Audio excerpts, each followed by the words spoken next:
Next వచ్చేసి పానీపూరి తినడానికి మనం ఇంట్లో కూడా ఇలా పూరీలను రెడీ చేసుకోవచ్చండి. అండ్ బయట మనకు న్యాచురల్గా కూడా దొరుకుతాయి. సో మీకు టైం ఉంటే ఇంట్లో న్యాచురల్గా ప్రిపేర్ చేసుకోవచ్చు. నేనైతే ఇప్పటివరకు ఎప్పుడు ఇంట్లో ప్రిపేర్ చేయలేదు, ట్రై కూడా చేయలేదు.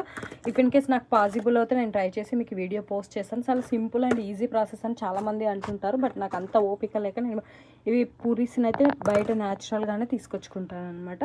అండ్ మిగతా stuff and water everything onions అవన్నీ నేను ఇంట్లోనే ప్రిపేర్ చేసుకొని తింటాను. బట్ పూరీస్ మాత్రం బయట తెచ్చుకుంటాను. ఈ పూరీస్ కూడా ఇంట్లోనే ప్రిపేర్ చేసుకుంటే ఓవరాల్గా ఇంకా చాలా న్యాచురల్ అండ్ ఈజీ, మనకు కావాల్సిన మంచి ఆయిల్ అవన్నీ దొరుకుతాయి. బట్ ఇవి కూడా అయితే ఇప్పటివరకు మేము చాలా టైమ్స్ తిన్నాము, మంచిగానే ఉంది హెల్త్ అయితే.